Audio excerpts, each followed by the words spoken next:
سلام و درود دوستان خوبم. امیدوارم همه‌تون خوب و سلامت هستید. امروز میخوام یکی از غزل‌های زیبای شیخ مصلح الدین سعدی شیرازی رو بهراتون گفته و کمی اون رو کشاده باشیم. البته ما اینجا دعوا و یا ادعای شرح دادن رو نداریم. هنوز ما تا شرح غزلیات بزرگان خیلی راه داریم، لیکن همون غزل رو میگوییم و بعضی جاهایی که کمی شاید مشکل باشد و معنای اون رو کشاده گفته میگذاریم. سعدی بزرگوار میگوید دنیا آن قدر ندارد که برو رشک برند، دنیا آن قدر ندارد که برو رشک برند، یا وجود و عدمش را غمی بیهوده خورند.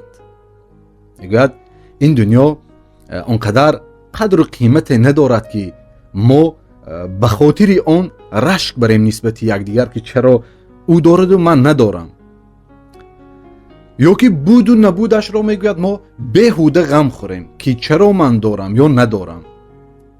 یعنی با بوده که در تو هست همون را شکر کنی، نسبتی برای چیزی تو نداشتد نسبتی دیگران کینه نورز، رشک نبر.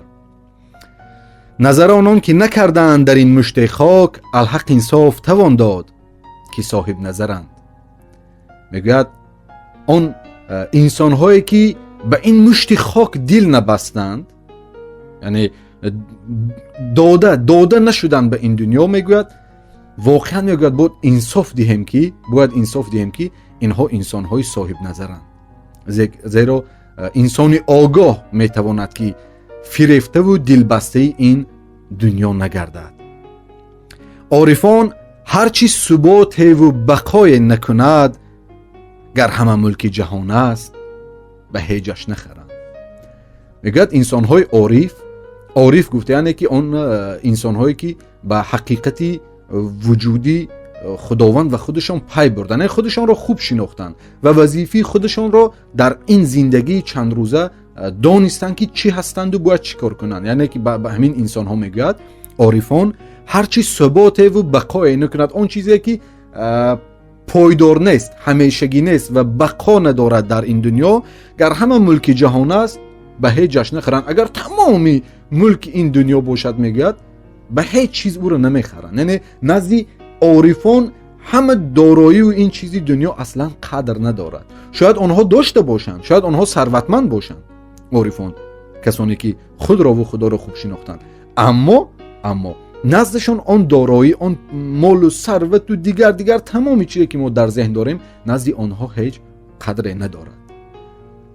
تقریبا شرح همون چیزی که ما در آن تمثیلی مثنوی گفته گذاشته بودیم، یعنی که دارن اما دلبسته آن نیستند. تا تطاول نپسندی و تکبر نکنی، که خدا را چو تو در ملک بس جانورند. میگه انسان تو یک بار خوب فکر و اندیشه کن و تکبر نکن و نسبت یک کس دست درازی نکن، نسبت حق وی تجاوز نکن، زیرا در این دنیا تو تنها نیستی. یعنی این دنیا فقط برای تو نیست که هر چی دلت میخواهد کنی. مثل تو که خدا را چو تو در ملک بس جانوران، مثل ما و شما پر است. تقریبا از 8 میلیارد انسان زیاد در روی زمین زندگی میکند، فقط انسان.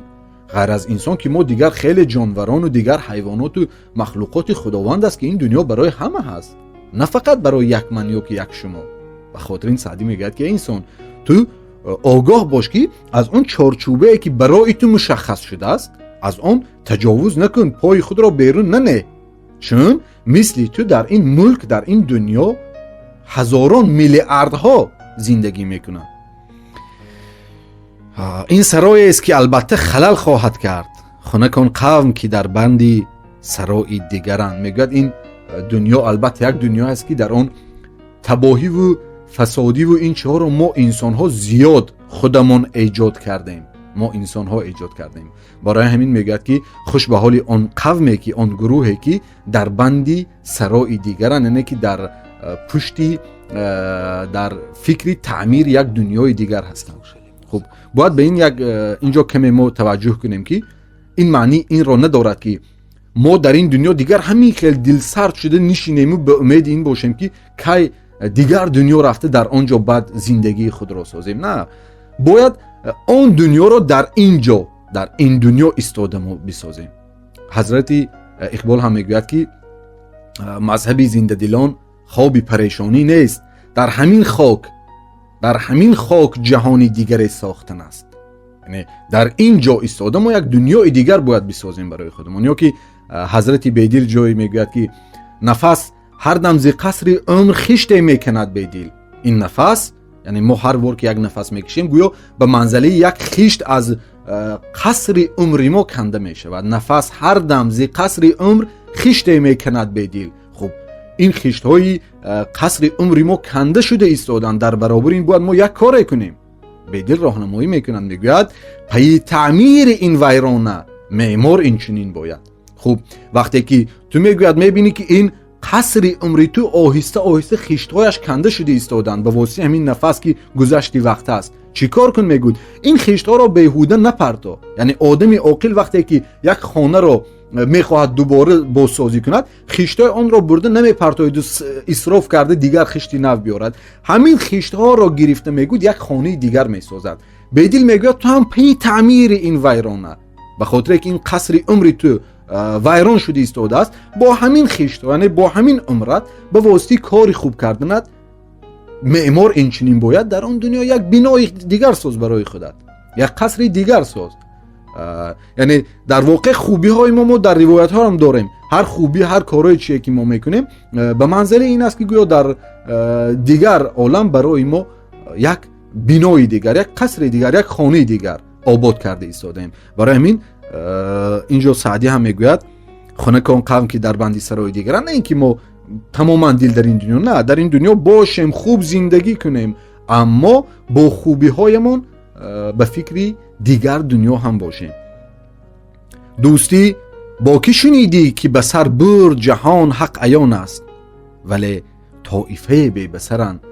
میگوید تو از کی شنیدی یا که جای شنیده که همین دنیا با یگان کس دوستیش رو پایدار نگاه داشته باشد.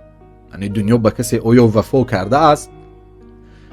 یعنی تو کسی رو دیده که در این دنیا باشد با دنیا انس گیرد دل بندد و دنیا گوید که تو به خاطر اینکه مرا دوست داشتی باشد تو همیشه در اینجا زندگی کن، نمیر، پاینده باش. دیدی کسی رو؟ میگوید نه.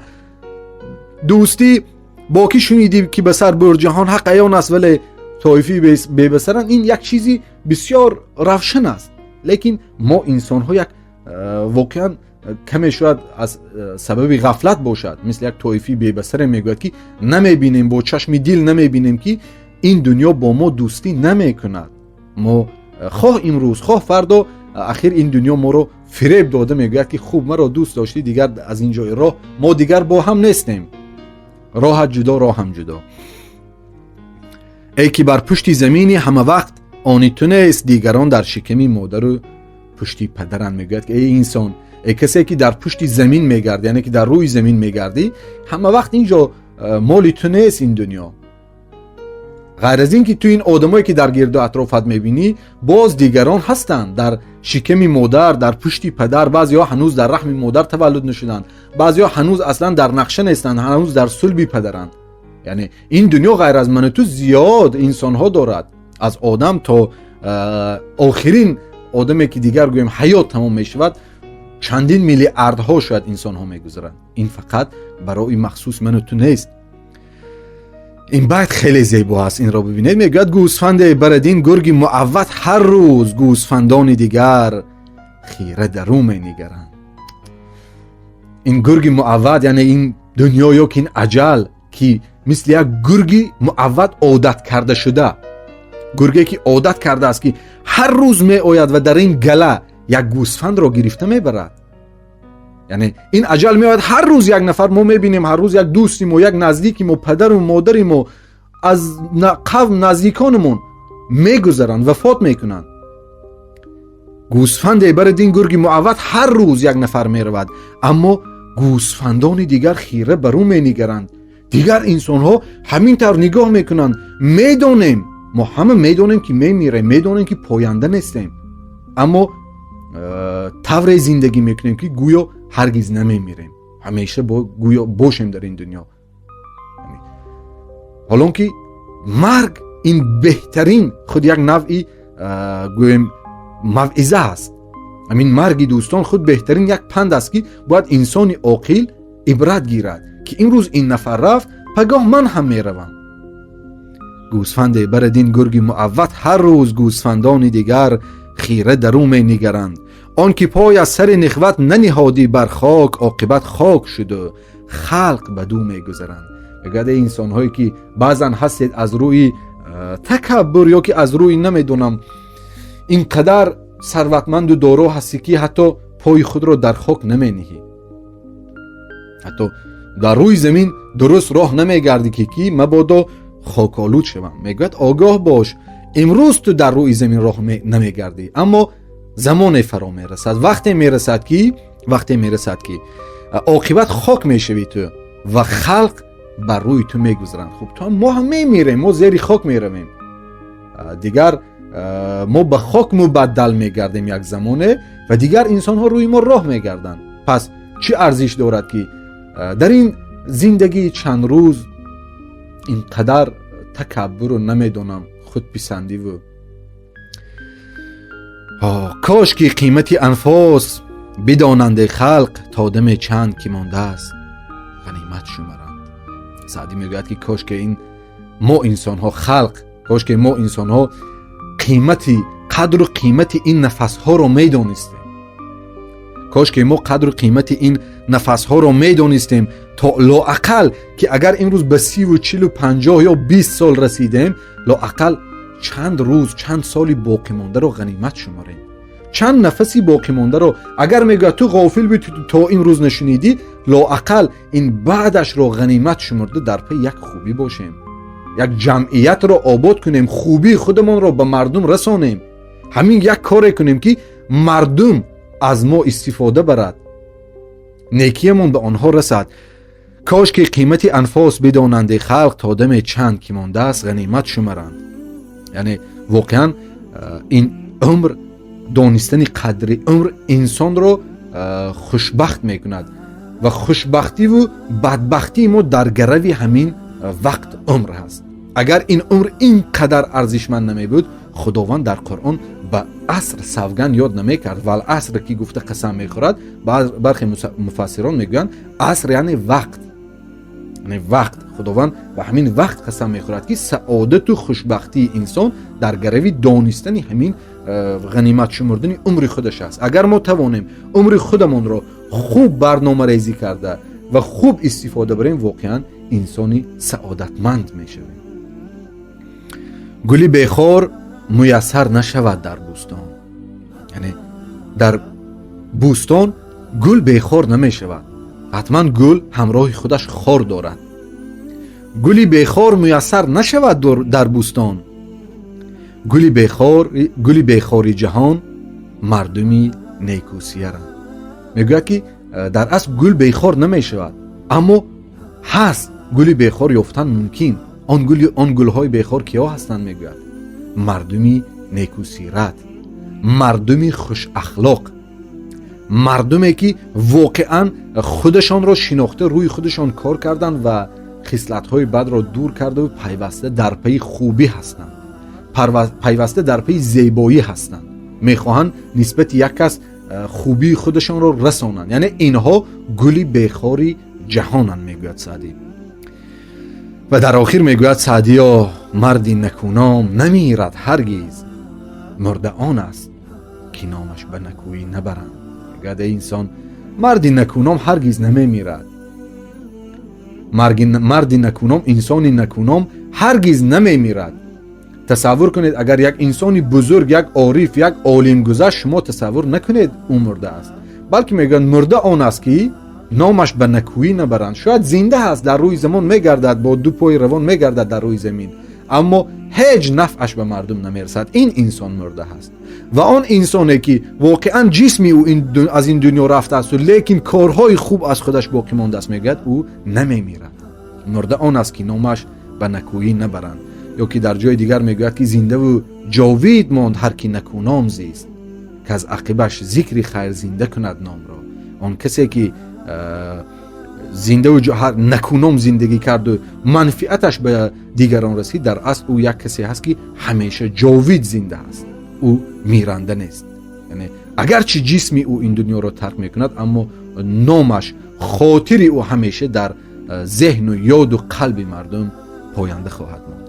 و این بود یک غزل بسیار زیبای سعدی شیرازی. امیدوارم توانیم در سلسله این ادامه برنامه ها بعضی گفتارهای بزرگانمون که واقعا جا دارد که اینها رو ما همگی باید به یکدیگر گفته و گشته و برگشته خوانیم، گفته گذاریم.